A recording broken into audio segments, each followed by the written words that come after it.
Hello YouTube, Z-Manzilla here, and I was recently asked in the comments of one of my Doomtris videos to explain some of the way that Doomtris works, and explain how some of the coding is being being used, and that sort of thing. And so what I want to do here is I want to go ahead and give a little walkthrough. Now I'm going to front load this in a couple ways here. Now first of all, there's some things you need to know. Now I have let people know in the past that I do know programming languages, and I've done a lot of QA and support work for software companies. That said, I am not a professional programmer. Okay, so a lot of what I know how to do is read code. I am not a person that's very good at writing complex code. I can do simple code for simple things, and I'm going to let you know right now when we go into this.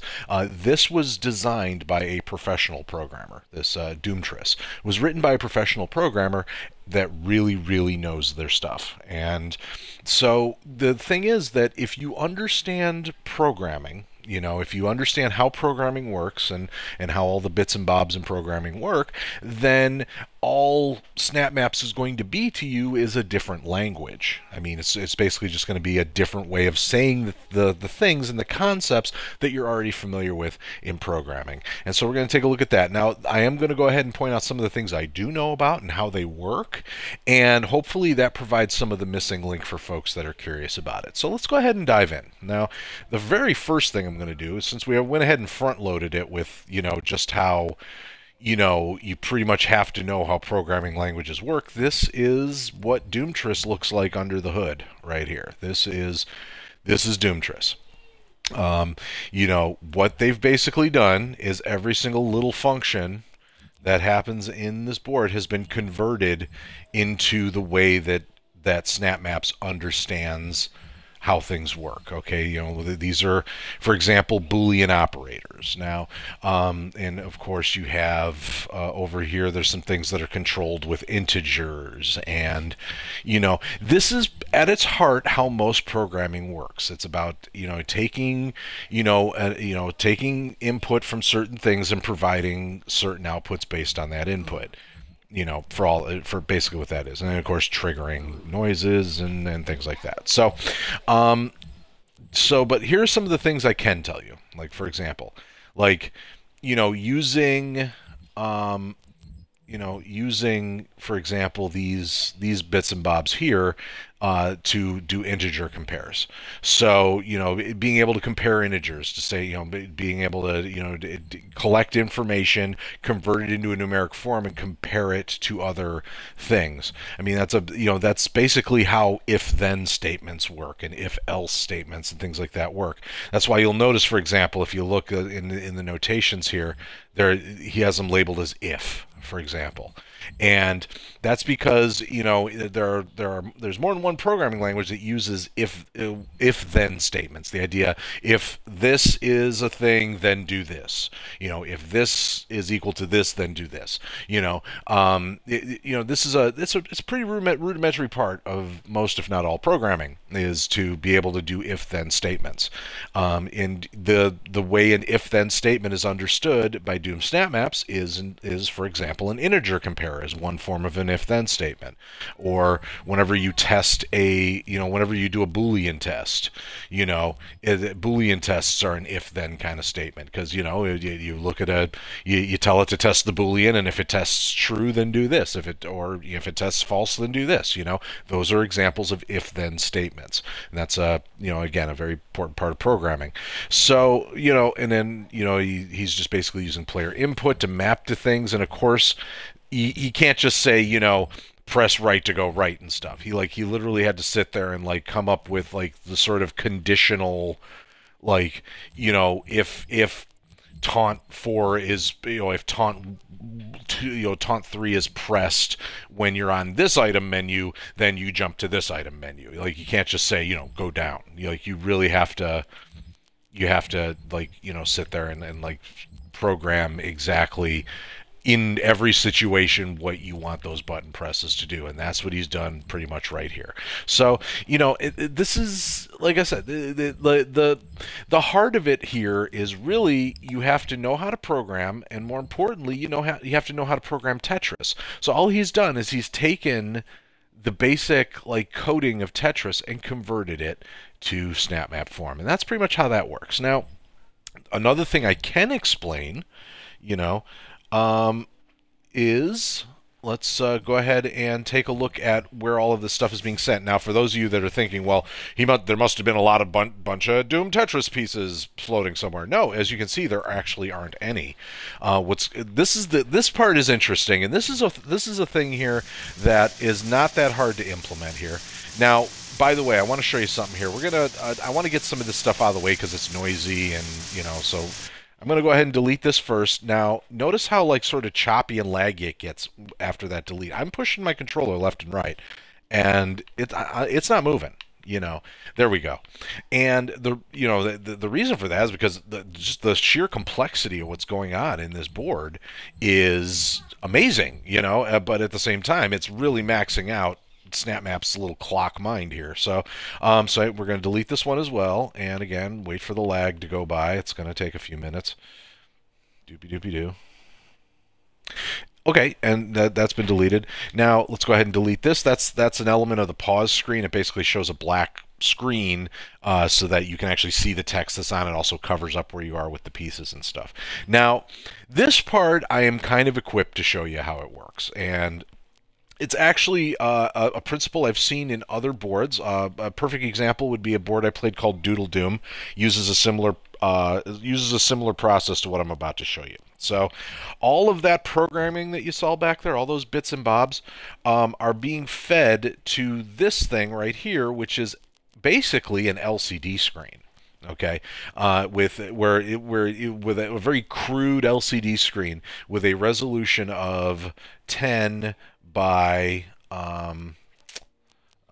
19, and what's happening here is, so each of these pieces, these are just basically blocking volumes. These are all just solid blocking volumes, and one of the things with the solid blocking volumes is there is a way to change the color of blocking volume. You can change color of any blocking volume that uses a color value, and that's what all of this back here is designed to do here. This sequencer here is designed to change the colors of those.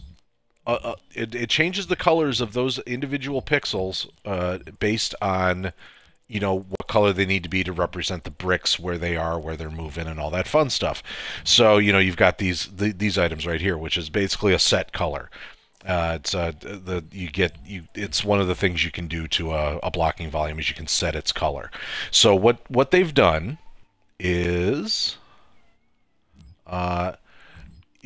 they manually they have a piece of code that constantly sets and changes the colors of all these pixels to represent where the blocks are at. So and so the labeling you see here, by the way, the 0, 0, that represents the XY coordinates. So for example, this is 0, 1, 0, 2, 0, 3. The up and down is the Y coordinates, and then left and right is your X coordinates. And that's so you can just better keep track of it. And then of course he's also got these sort of side pixels over here, so you can also this is so you can know what piece you're holding. This is so you can know what piece is coming next, and all that fun stuff. And for that, he's just using the set color command to constantly change the pixels on the screen, and like I said, basically using this as an LCD screen. Now I'm going to go ahead and again bring up that if you want to study an easier way to sort of implement this, what I can recommend is a SnapMap called Doodle Doom. I'm going to go ahead and that's a much easier one to check out. What that board does is it uses sort of the same principle of providing you with a rudimentary pixel screen made out of blocking volumes. And he allows you to change the color of those pixels by shooting at them while you've got a certain color selected. So it allows you to just basically draw. And it's a much easier way to sort of study this principle and figure out some ways of how you can use it. So that's basically how that's accomplished right there. And then the other thing that I kind of sort of know about is, what was it? I mean, yeah, he's basically using a camera here. As you can see, the camera is sort of a fixed, fixed thing here. And if I'm not mistaken, this is designed to sort of, this surface is designed to sort of clear out when things begin. Yeah. So, oh, and the other thing I think is really cool, the changing background thing. Like, he's just basically got a bunch of different backgrounds here that get switched between whenever the background changes. It just sort of like adds and deletes backgrounds. So, and then the other thing that's cool is when the game ends, he basically teleports a bear into this destination and has it pop out of the screen, which is really cool. So that's just a simple thing with a launch pad. I'm sure that was easy enough to add.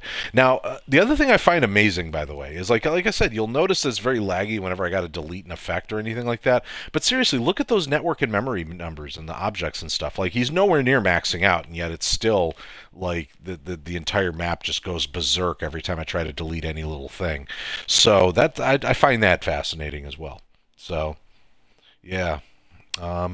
So in any case, that's basically what's going on here, is that he's written a program using the language of SNAPMAP, and again, it's not a matter of like it's obviously not something you're going to be able to do on your own if you don't know any programming. But if you know basically how Tetris works, it's really just a question of converting the language of the programming language, whatever programming language is written in for you, just converting that into the way Doom SNAPMAP handles all of the commands and things that programming languages do. And then just converting into the Doom SNAPMAP language. So, I mean, hopefully that answers your question. If you have any other questions about, like, for example, like maybe a specific, thing, again, I'm not going to be able to sit here and deconstruct how he got the pieces to spin and all that other stuff, because, I don't know how to build Tetris, but I recognize all of these bits and bobs as being, necessary comparisons. Like, for instance, I can tell you, for instance, this is probably what he uses, the menu index thing, is to control which which taunts are used depending on which item you've got selected on the menu. Like this keeps track of where you're at on the menu index. So, when you're on the main menu, these are the integer compares that are being used to keep track of where the cursor is, so that you're, when you push down, it goes down one option. When you push up, it goes up one option, etc. And that equals is just sort of programming shorthand for equals exactly this and nothing else. So, but yeah, if you have any other questions, like for instance, like these string compares are pretty useful and things like that. So, if you have any other questions about anything you've seen here, or any other questions about how to do cool, funky, fresh stuff in SNAPMAP, by all means, feel free to ask in the comments. And as always, be sure to like and subscribe if you haven't already. Thanks for watching. Your winner, big chicken dinner for the steak rigger. Everybody sing along and say your winner. Got a trophy for you, 3 handles, cause 2 won't do. Oh, can I get a witness one time? Cause baby, you won so hard. You have always been winner from the moment you selected your car. Breaker 19, last transmission, then I'm 10-7. I think